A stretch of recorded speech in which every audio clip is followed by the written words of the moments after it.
Mr. Chair, would you like to move your bill? I would move House File 748 to the General Register. Would you like to introduce your bill, or should we move Yeah, on there's to a couple testifiers? amendments too. Let's just do the amendments first. I will move the A2 amendment to get the bill in the shape that we wanted. And then there's the A3 amendment that adds a couple of extra details, but let's move the A2 first. All right, the A2 is an author's amendment. Any discussion on this amendment? Seeing no discussion, all those in favor of adopting the author's amendment signify by saying aye. Aye. All right, Mr. Chair, on to And the then- A3. We will do the all those opposed, I A3, guess? and maybe what I'll do is, before I even start my Actually, comment. sorry, Mr. Chair, all those opposed, say nay. All right, I think the ayes have it. Thank you, Mr. Chair. We have the A2 is amended. And then we'll have Mr. Burris maybe walk through if that would be probably appropriate. I will move the A3 amendment as well. Basically, that adds, if I can remember, gives us more time to implement the details and also provides for project exemptions if there's federal dollars that are waiting to be used. Is there any discussion on this, on the A3 amendment?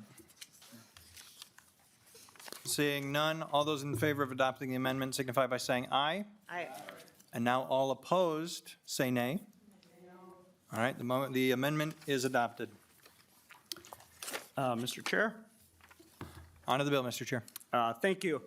So upon returning back to the Transportation Committee, where I spent 6 years in the first part of my legislative career and came back, I was approached by a number of stakeholders and constituents that had concerns about the greenhouse gas and vehicle miles traveled requirements in transportation projects. I wasn't fully aware of the depth of the requirements, and so House File 748 is a response to addressing a lot of these concerns that a whole variety of stakeholders have. And so we do understand that cars and trucks that use our transportation infrastructure are contributors to emissions in our state, and we do have a role to play in setting strategy to reduce them. But the new regulations that were put in last biennium put the burden on the state's roads and bridge systems to bear the cost of reducing those emissions without providing necessary funds to offset those mitigations. The law states that if the greenhouse gas and vehicle miles traveled cannot be reduced by rescoping the project, they must be mitigated. And if they can't be mitigated, then the project has to be stopped. There are highway projects across every part of the state that are desperately in need of replacing crumbling infrastructure, eliminating bottlenecks in our communities, and reduce crashes and fatalities. We should not hold these projects hostage to expensive mitigation, and especially when there's no money to pay for them. Also troubling is how this program is being implemented. A lot of the details that we had heard are still being planned out by the Technical Advisory Committee that is being asked to decide both the methodology for assessing the greenhouse gas emissions and vehicle miles traveled, and also evaluating the sufficiency of the mitigation options. In some cases, there is insufficient data to determine the offsets, especially as it relates to vehicle miles traveled. And if the offsets are required outside the area of the project, who's responsible for coordinating them? There is no structure identified to administer the program if highway expansion projects in Kandiyohi County needs to pay for transit in Ramsey County. Stakeholders are left wondering how that will work. If the legislature wants to reduce emissions in the transportation sector, it should set out precise language and the funds to implement them. It shouldn't subject infrastructure programs that enhance mobility, support commerce, improve safety to a process that is poorly defined, that it's impractical to execute, and unfunded. In fact, driving up the cost of a lot of these projects by 20 to 40% is what I'm being told. I understand that the undoing of the program is not politically feasible, so this bill narrows the number of projects that would trigger assessments and mitigation since there is no funding. It focuses on greenhouse gas reductions and ensures that the critical safety projects continue if they can't be mitigated. So we need to prioritize safety. We need to better define the process. and we can't exacerbate the funding gap or jeopardize federal funds that are needed in the state for our transportation systems. We can move to testifiers, please. Thank you, Mr. Chair. We'll now move on to testifiers. The first one that we have on the list is the Executive Director of Move Minnesota, I believe Elisa Schufman.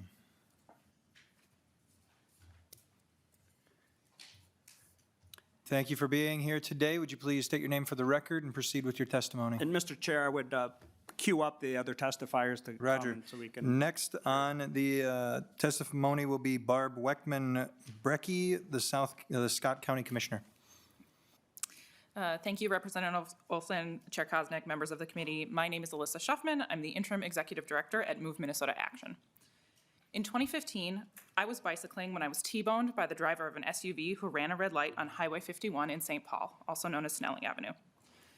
I remember only flashes, turning to see the headlights, lying on the pavement as a witness checked to see if I was alive, the paramedics in the ambulance cutting the clothes off my body while I screamed in pain. I was hospitalized with a traumatic brain injury, and a decade later, I still suffer chronic pain and have flashbacks when car headlights shine in my eyes. And I sit here as one of the lucky ones. I'm here today because traffic safety is not at odds with ensuring our infrastructure gives people more choices in how they get around. The dad who nearly killed me with his car was running late to get his kid to hockey practice. If his kid had been able to grab a bus, I wouldn't need to be here reliving that crash today. When we think about wellness, we need to think beyond traffic crashes as well. About people who get asthma from highway pollution, the kids who can't walk to a friend's house because their parents worry they'll be hit, and the generations who will struggle with the devastation of climate breakdown and wonder why we didn't do everything we could when we had the chance. Analysis from RMI has found that reducing the amount people drive by 20% per capita by 2050 would prevent 2,800 road deaths, 42,000 injuries, and avert an additional 20,000 deaths through health improvements by 2050, saving us $54 billion in comprehensive costs for the state and taxpayers. The law as it exists is a safety law, and this new bill exempting projects under the guise of safety is misguided. However we get around, increasing walking, biking, and transit increases safety in our communities. People can't crash a car they're not driving. I ask that you vote against the bill. Thank you. Thank you so much for your testimony. After the Scott County Commissioner, we're going to have the Anoka County Commissioner, Julie Jepson. Please state your name for the record and continue with your testimony. Thank you, Mr. Chair, and thanks for the opportunity to be here today. I'm Barb Weckman-Brecky, a Scott County Commissioner.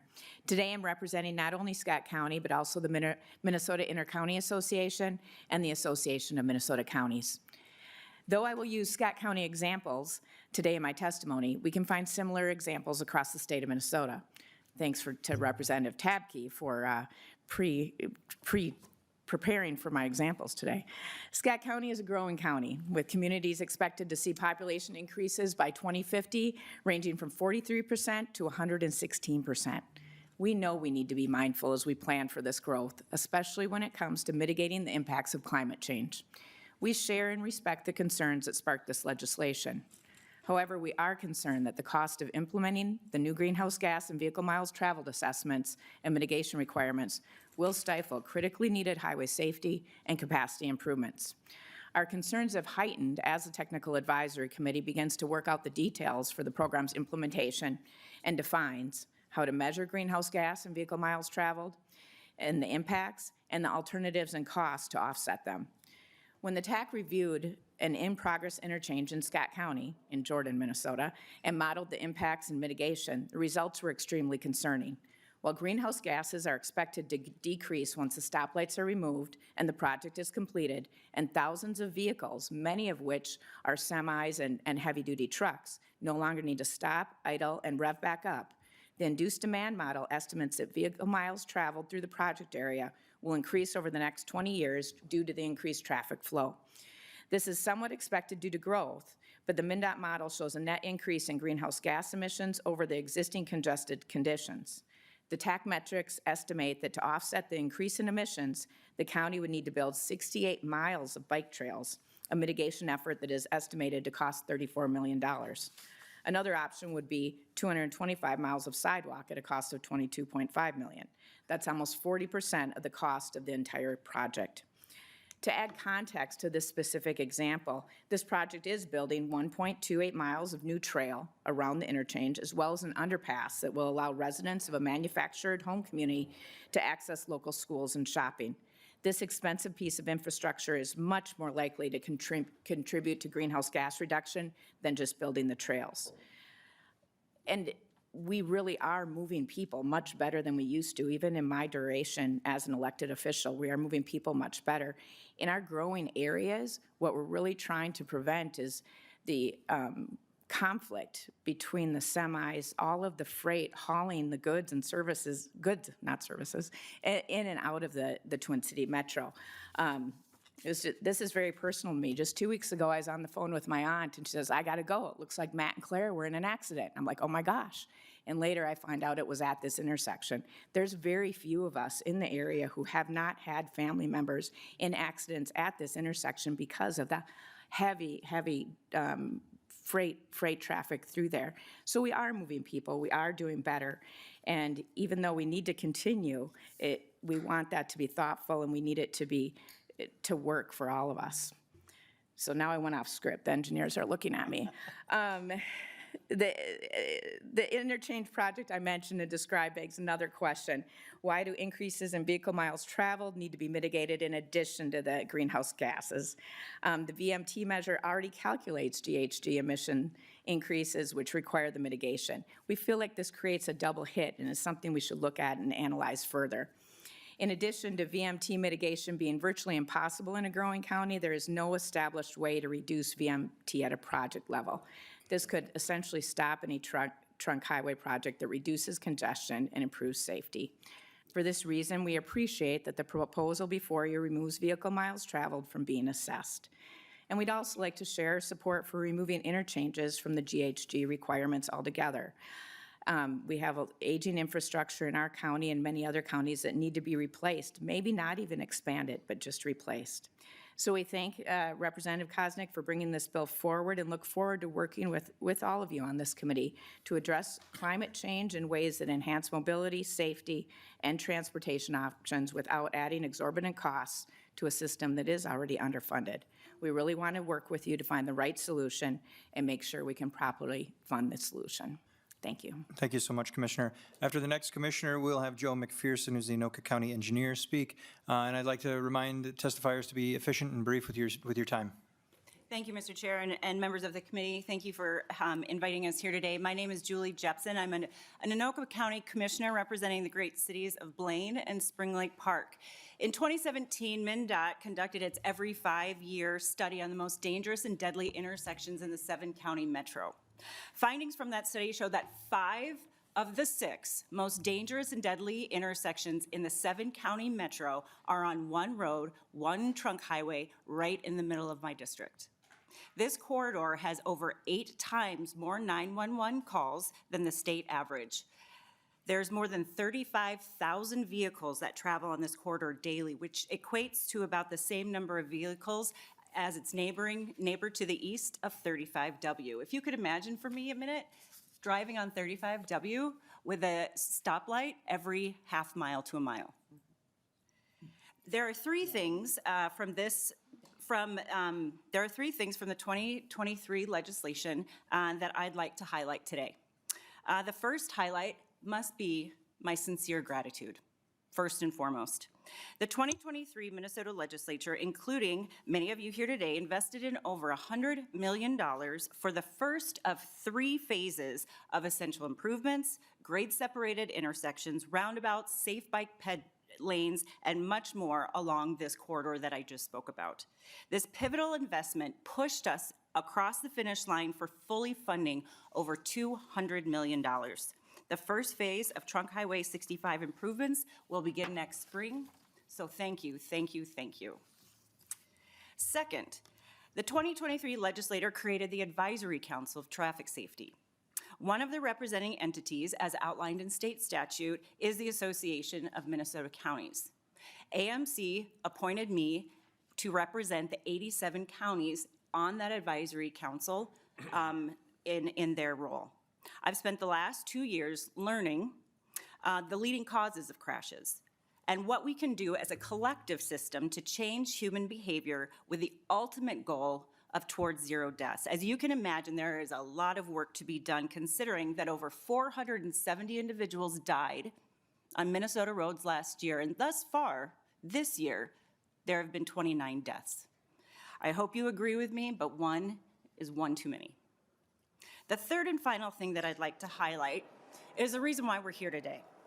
Updates to the original 2023 statute through House File 748 are essential.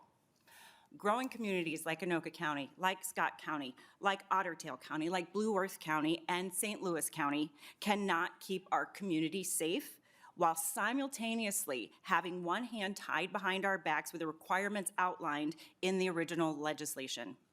The first two legislative highlights I mentioned, the $100 million funding for Phase 1 on Trunk Highway 65 and the creation of the Advisory Council on Traffic Safety, mean absolutely nothing if House File 748 is not passed.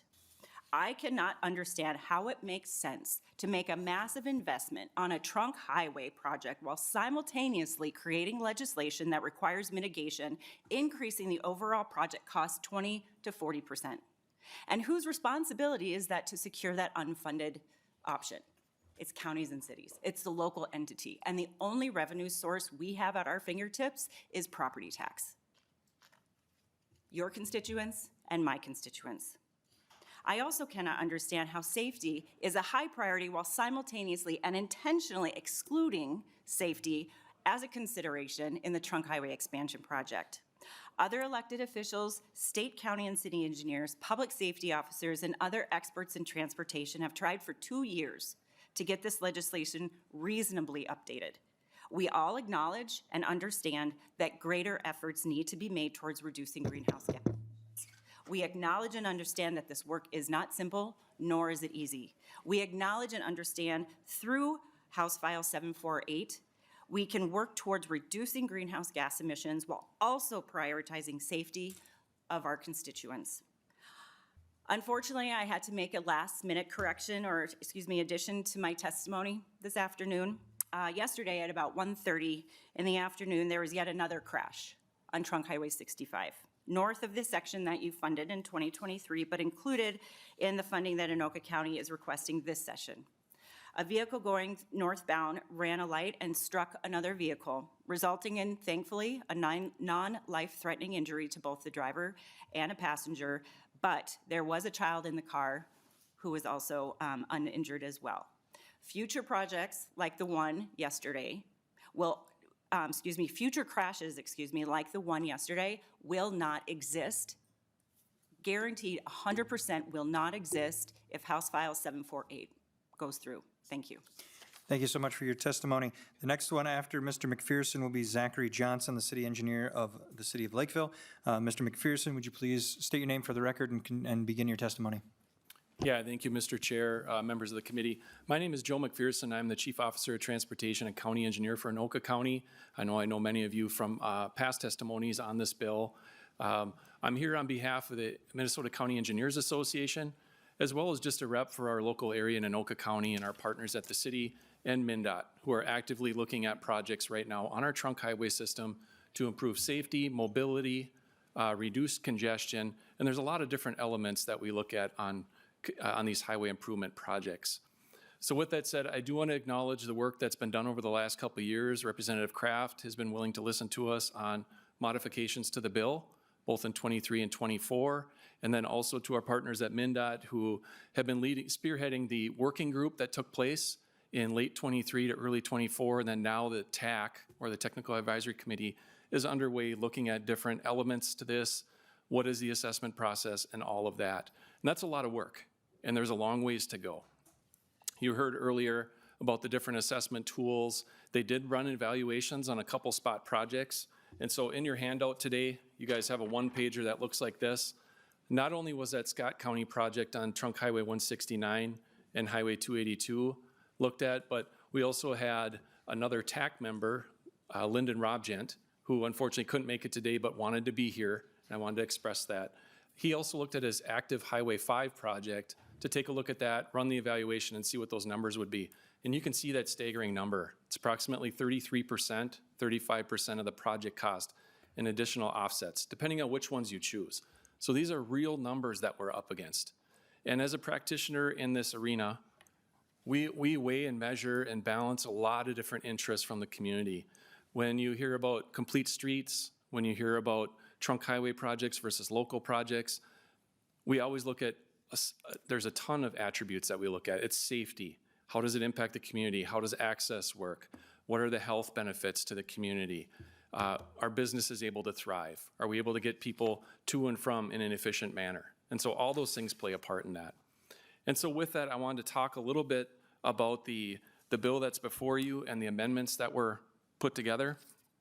First, we support the removal of the VMT requirement that's included in the current legislation. And the reason I bring that up is we haven't really talked much about that aspect of this current legislation. It's twofold. It's not only the reduction of greenhouse gases, it's also a reduction of the VMT per capita. So a lot of times it gets clouded with just that greenhouse gas aspect. But the reason I bring that up, Commissioner Jepsen had mentioned that Trunk Highway 65 is now fully funded. Luckily, it made it in the STIP before this came into play. The good news is that project, as designed, will significantly reduce greenhouse gases to the tune of almost 50,000 metric tons over the course of its life. Unfortunately, when you look at the VMT side of things, it increases it by about 40,000 miles over the course. So actually, it's a bigger number than that. But the VMT would go up. And part of that is it's pulling that regional traffic that wants to be on the trunk highway back to the regional highway and off of those local roads. You heard the testimony about getting hit on a bike. We hear about those a lot, and they're very hard, they're gut-wrenching. And so getting the regional traffic off those local roads onto regional systems is important to minimize those situations. Secondly, we support the extension of implementation dates on this. So you heard from our partners at MnDOT that they're working towards getting the implementation processes in place and making sure that they're ready to go and that they're reputable and repeatable. I think the proposal of moving that out approximately 4 years is a good idea. Provide time for us to come up with an analysis tool to make sure that it works. It's something that's defendable. It's something that is replicable and also fits all the different community types that are within the state of Minnesota. It's not a one-size-fits-all.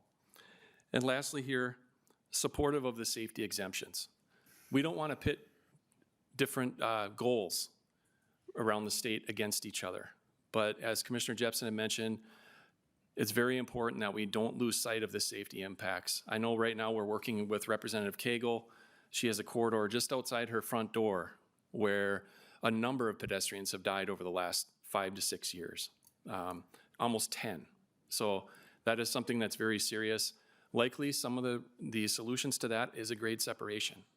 And looking at this, if you're looking at 20 to 40% more cost, that's something we would have to own, and then we'd have to figure out who delivers that, how do we deliver it, what is the funding mechanism, and so forth. So again, I do support the proposed bill and the amendments on behalf of the Minnesota County Engineers Association and as an Anoka County representative.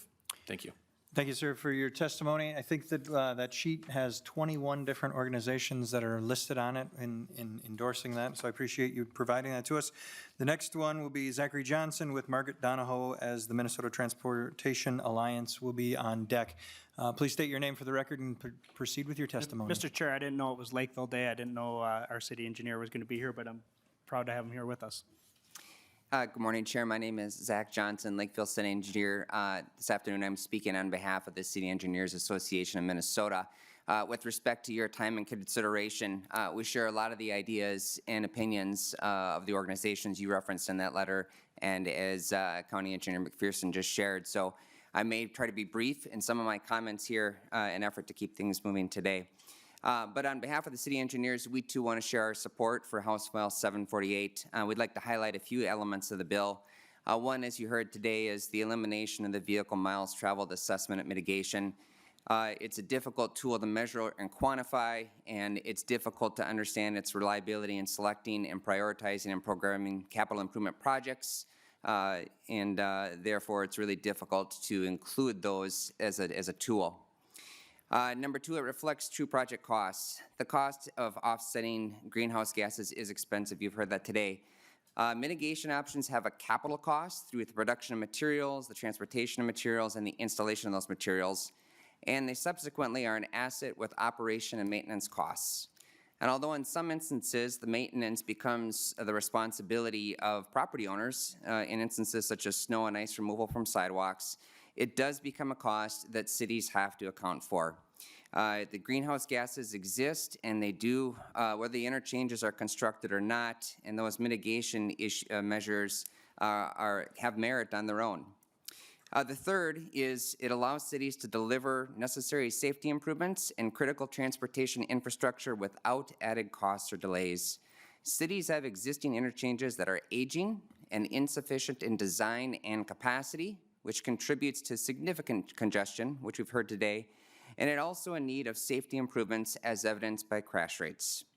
Generating funds to plan, design, build, and maintain interchanges takes several years, in some instances over between 10 to 12. Additional costs that extend beyond the immediate project need ultimately delay or prevent those critical projects from being completed. It is essential for cities that we provide the infrastructure that fosters commerce, protects our public health, and supports the safe and efficient movement of people and goods. As you've heard from our testifiers today, I too want to emphasize that as cities, we understand the impact of greenhouse gases in our communities. And to that point, I'd like to take just a moment to highlight a few of those initiatives that are being already implemented consistent with the mitigation measures that Mr. Sobel referenced as approved by the legislature. One is an investment in transit expansion and service. Cities and businesses are already partnering with organizations to improve accessibility and mobility through the construction of mobility hubs and services such as microtransit and van pooling. 2, investments in active transportation and infrastructure. Multimodal elements focused on the safety, comfort, and convenience of pedestrians and bicyclists, as well as connectivity to destinations, are standard features on our local and regional transportation projects. And third, natural systems. Cities are already investing in renewable energy by offsetting energy costs through subscriptions to solar panel projects, adding electric vehicles to fleets, and implementing reforestation programs. In addition, cities are also reducing waste and/or energy production through city construction standards that support the use of sustainable materials through recycled materials, and also construction methods like reuse and reclamation. I'd like to close in thanking our partnering organizations, members of the Greenhouse Gases Working Group, and legislators for promoting helpful ideas and information and working constructively to improve the greenhouse gas assessment process. Investing in local and regional transportation projects provide the connectivity that helps create a sense of community and belonging where people feel safe traveling to and from. Ultimately, as public servants, we have an obligation to and are measured by our ability to deliver transportation projects that provide the high quality of life our residents and businesses have grown accustomed to and expect. City Engineers Association of Minnesota remains committed to working with all of you in delivering this important legislation. Thank you. Thank you so much for your testimony. After the Minnesota Transportation Alliance, we'll have the Coalition of Greater Minnesota Cities. Ms. Donahoe, would you state your name for the record and continue with your testimony? Thank you, Mr. Chair and committee members. For the record, my name is Margaret Donahoe, Executive Director of the Minnesota Transportation Alliance. Our members advocate for improvements to Minnesota's transportation system that will make it safer and more effective for residents and businesses while creating family-sustaining careers in transportation. We know that the increase in severe weather incidents is having an impact on the state's infrastructure. Climate issues will continue to affect many elements of our transportation system, including road and bridge washouts, droughts impacting water resources, high heat impacting maintenance, and overall impacts to design, construction, and materials. So we understand the importance of reducing greenhouse gas emissions from the transportation sector as we work to make our infrastructure stronger and more resilient. But our members have concerns about the workability of the current law regarding the greenhouse gas emissions and VMT assessments on trunk highway projects. We believe that safety should be the #1 priority. Traffic crashes and fatalities are not going in the right direction in recent years. In 2024, there were 478 fatalities on Minnesota roadways. In 2023, 402. And in 2022, 444. We know that the majority of fatalities occur on two-lane roadways where there's little room for driver error. Lane expansion is important for improving safety and mobility on highways that were simply not designed for the traffic levels that we see today. We believe the state should be doing everything it can to reduce crashes and fatalities, and that policies should be focused on making it easier and less expensive to fix high crash intersections and roadway segments. The state is struggling just to maintain the transportation system we have today. And as you've heard, 70% of MnDOT's construction budget will be used for maintenance of the existing system. Of the $36.7 billion planned in investments over the next 20 years on the trunk highway system, only $1.2 billion of that is planned for highway capacity. With a $1.1 billion per year funding gap on the trunk highway system, any capacity, there's very little investment in highway capacity, but where there is, it is very important. The increased cost of trunk highway projects, whether by adding additional elements to a project or simply delaying the project, will only increase the ongoing funding shortfall. Funding for mitigation efforts is a challenge, but we are encouraged by suggestions such as looking at increasing the EV annual fee and dedicating some of that funding to mitigation efforts. Many of the offsets cannot and should not be paid for with trunk highway funds, so alternative revenue sources will be needed. Providing additional mitigation options can also give the different areas of the state the opportunity to find the most cost-effective way to offset GHG emissions. We appreciate the work done in 2024 to improve the assessment process.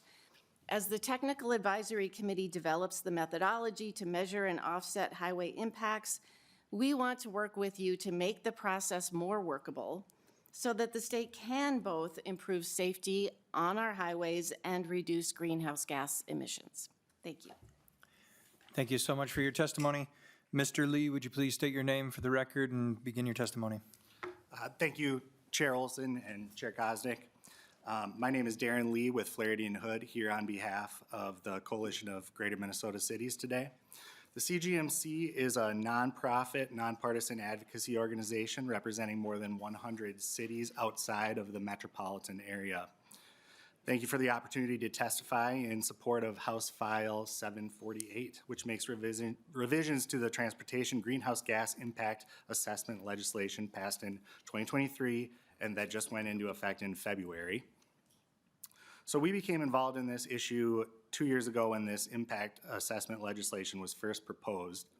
And we support the goal of reducing greenhouse gas emissions in the transportation sector. However, we found this legislation alarming for several reasons. Our organization has long been an advocate for critical highway projects in Greater Minnesota that improve traffic safety and boost economic activity. We could see that the law had the potential to make those projects extremely difficult, if not impossible, to deliver. Using Highway 14, for example, this was a project that received corridors of commerce funds and took many years and effort and advocacy to complete. To convert this dangerous two-lane highway into a four-lane was only completed after too many fatal accidents. In Greater Minnesota, highways are the lifeblood that connects our communities. Had this legislation been in place at the time, that project likely would not have gone forward, or at a minimum would have been much more difficult and costly to complete. Other projects, you've heard a few other examples, so I won't repeat them, but just a couple others where this either would have or will apply: 252 and I-94 in Brooklyn Park, and Highway 36 and 120 in North St. Paul.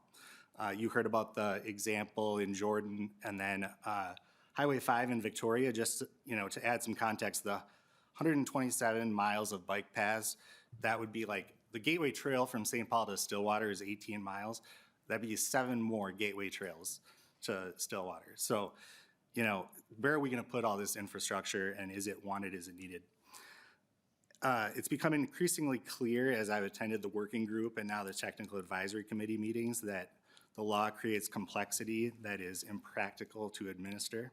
It's not clear how mitigation will be managed, who will be responsible for the mitigation projects, how it will be delivered, where it will be built, how it's quantified, what it will cost, and who will pay for it.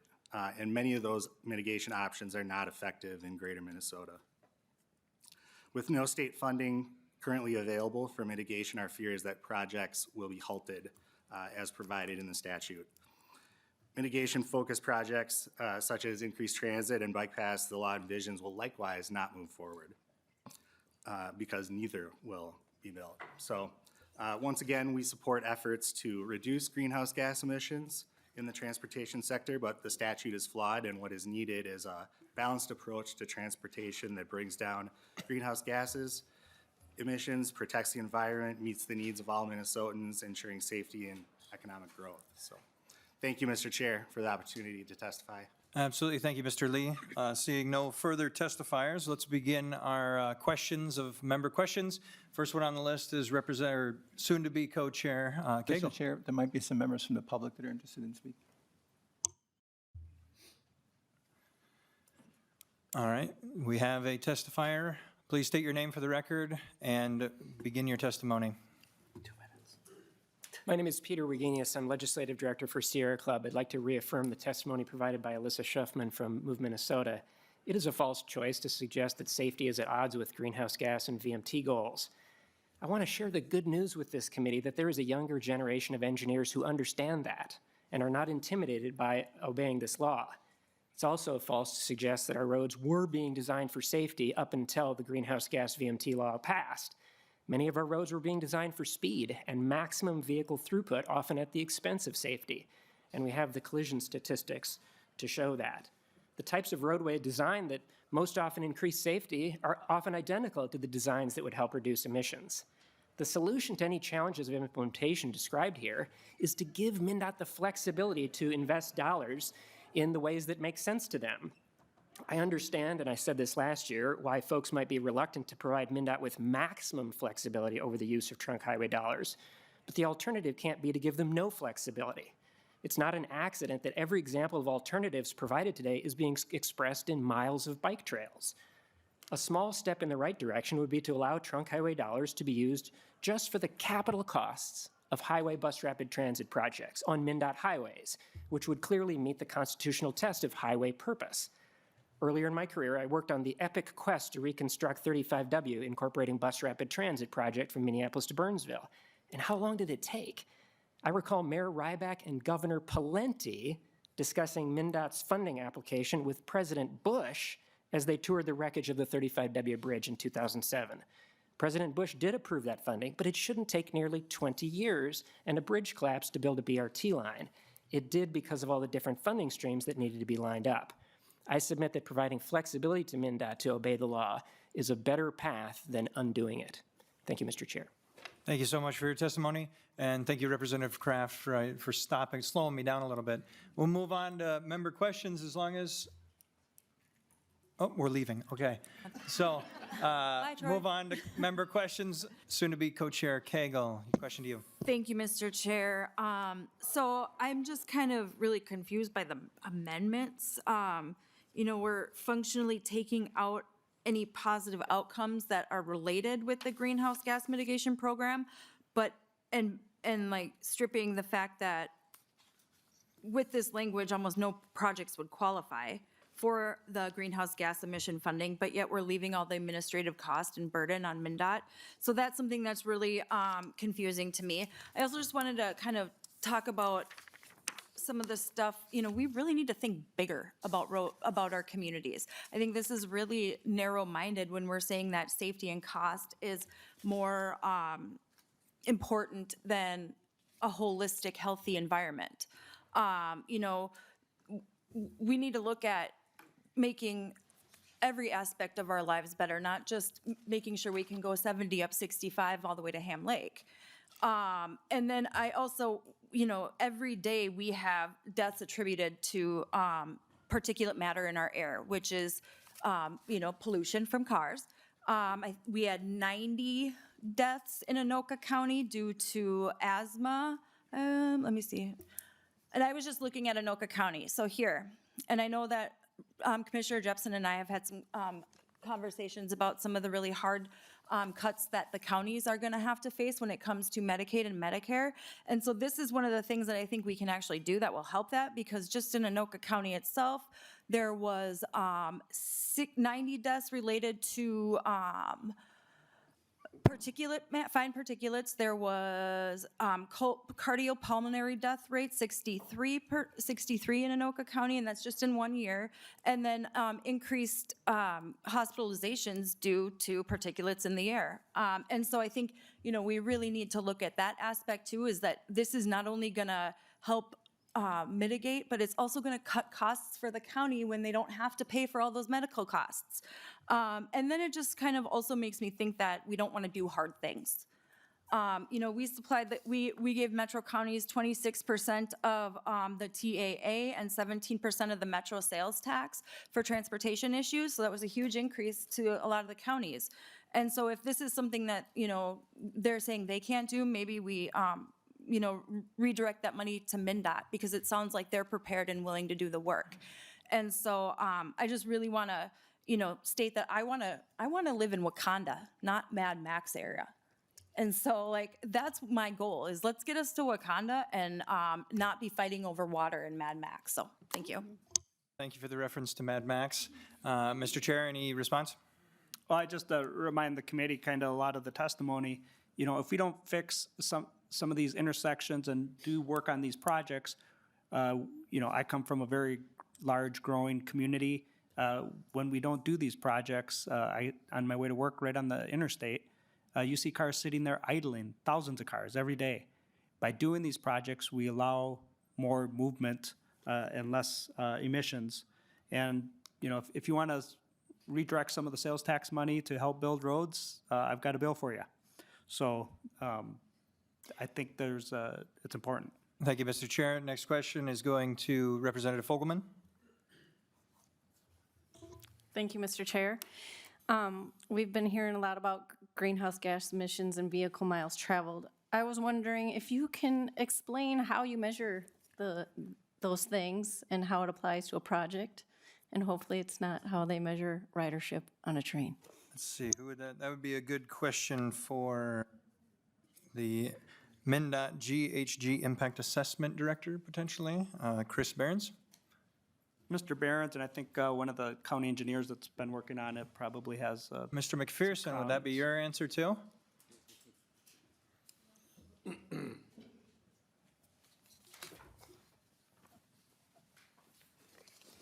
And I would just add, Mr. Chair, if I can, to the question, that's part of the reason why we're pushing this out a little bit, so we can figure out some of these questions a little bit more solidly as well.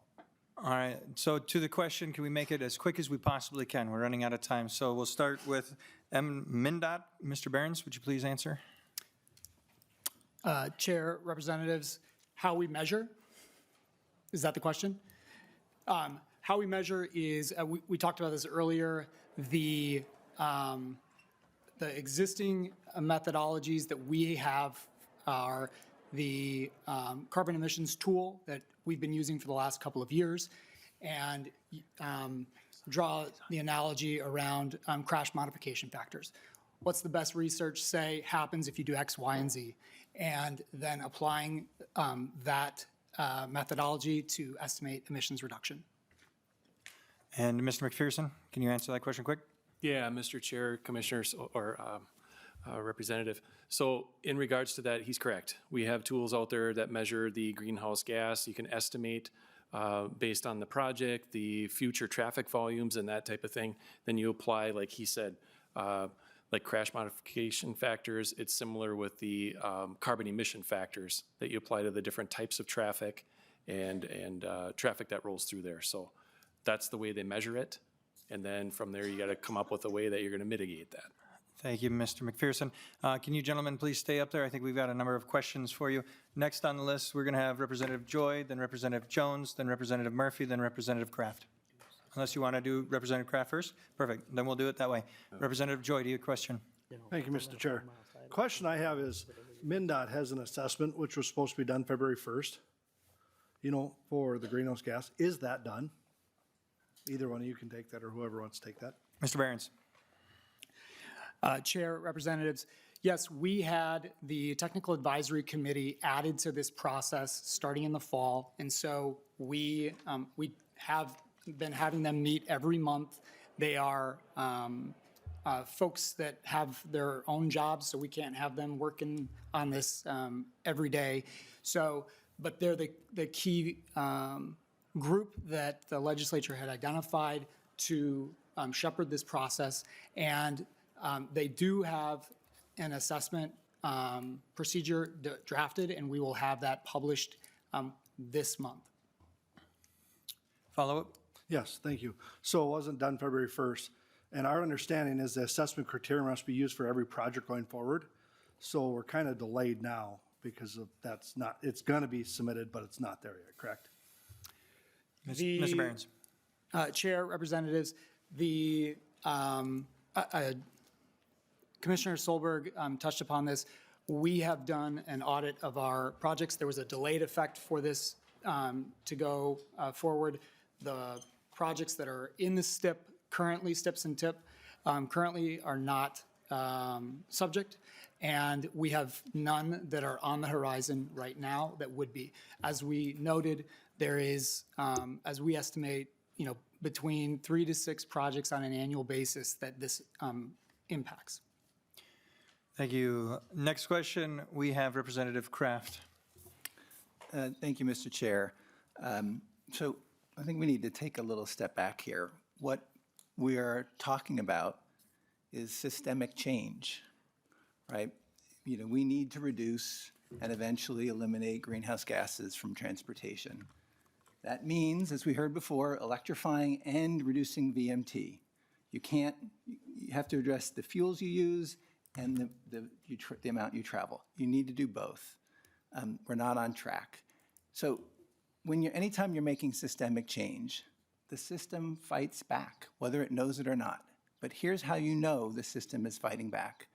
Many comments made today, we support the goals, but using examples from the past and saying this project in the past would be different.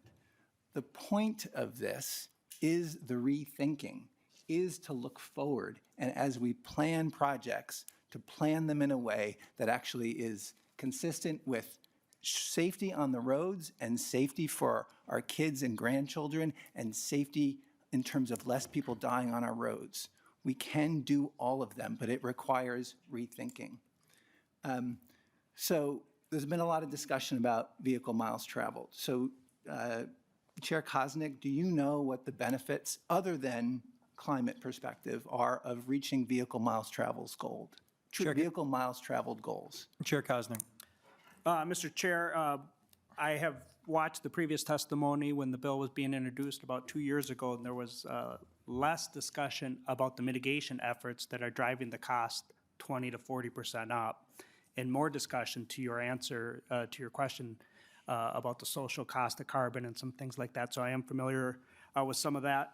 What I think the issue is that, to the other question of Representative Fogelman, is the mitigation factors to offset vehicle miles traveled and greenhouse gas emissions. The mitigation, you could build 5 miles of sidewalk or 127 miles of sidewalk, in fact, on one particular project, but that doesn't necessarily equate that you're going to reduce an equal amount of greenhouse gas emissions just because people are going to walk on it. I support walking trails and bike trails. I have a dog and I enjoy being outside as much as I can when we're not here, but that doesn't mean that I'm trading that off from driving somewhere. And so I think that's the missing correlation. Thank you, Mr. Chair. Follow-up, Representative Kraft? Yes. So you didn't answer the question, but I will. Reduce, separate from greenhouse gas emissions, carbon, reducing vehicle miles traveled saves lives. A study done by Rocky Mountain Institute indicates that if we start hitting on our path to do it, we'll be saving 65 lives per year, starting in 2030, and 1,000 injuries per year. So it saves lives. It also saves money, $91 billion by 2050 if we can hit our 20% reduction per capita. This comes from reduced car costs, reduced injury and death costs, and health improvement. The other thing it does is it saves time. We don't need a time tax on people. You know, we talk about safety. MnDOT's mission is to connect and serve all people through a safe, equitable, and sustainable transportation system. Their number one value is recognizing safety is core to their work and can build it into everything they do. And I would like to ask MnDOT, does this law prevent you from addressing road safety concerns? Mr. Behrens, please answer quickly. Chair, representatives, MnDOT has stated before that we can implement this legislation and evaluate impacts and offsets, and we can do that in the context of our other goals as outlined by the legislature. Thank you for that. So here's the deal, everyone. We're at time, but there's another committee here at 3 o'clock. So I want us to move really, really quickly here because I want us to get to a vote. We have to get this to the general register. But real quick, I didn't get to ask my question that I wanted. Mr. Chair, I still have a brief A third follow-up? Yep. Okay, Representative Kraft, your third 30-second follow-up, quick. Yeah, so this is a false choice. And another way that you can know is we actually have been doing a process like this for 30 years, something called wetlands mitigation. If a road project is going to impact wetlands, it must be mitigated. We've been doing that. There's been no safety exemption. We know how to do this. We've been doing it for 30 years. The real key thing here is it's the rethinking. Do we have a Department of Transportation or a Department of Roads and Cars? And so one of the things I do appreciate, Chair Koznick, is you saying at the outset that you were interested in addressing these things and addressing greenhouse gas emissions. So I look forward to that in the future, but it's not this bill. Thank you, Representative Kraft. I actually am authoring that wetland replacement bill. So I'm on it. my real quick question, we're looking at a 30% increase in cost, a $20 billion funding gap, and 30% of $20 billion is $6 billion. Now to MDOT, who's responsible for delivering the mitigation when outside of a community? Who's going to pay for them, and who coordinates that? Please answer that really loaded question as quickly as you can. Chair, representatives, in the legislation, there is not an explicit declaration of who owns and manages the offsets, though the legislature did create a offset mitigation account to be a vehicle for addressing that question. Thank you for that. All right, there's been a roll call requested on this bill. The committee legislative assistant will call the roll. This is going to the general register. That's the vote. Mr. Chair, I will renew my motion for House File number 748 to the general register. Thank you. Let's proceed with the roll call. As amended, Mr. Chair. Thank you so much. Chair Koznick, Aye. Vice Chair Myers, Aye. Representative Anderson, Representative Berg, No. Representative Fogelman, Representative Green, No. Representative Jones, Hell no. Representative Joy, Representative Kraft, No. Representative Murphy, Yes. Representative Olson, Yes. Representative Ream, No. Representative Sensamura, Representative Scraba, Representative Tapke, There being 8 ayes and 7 nays, the bill is moved on to the general register as amended.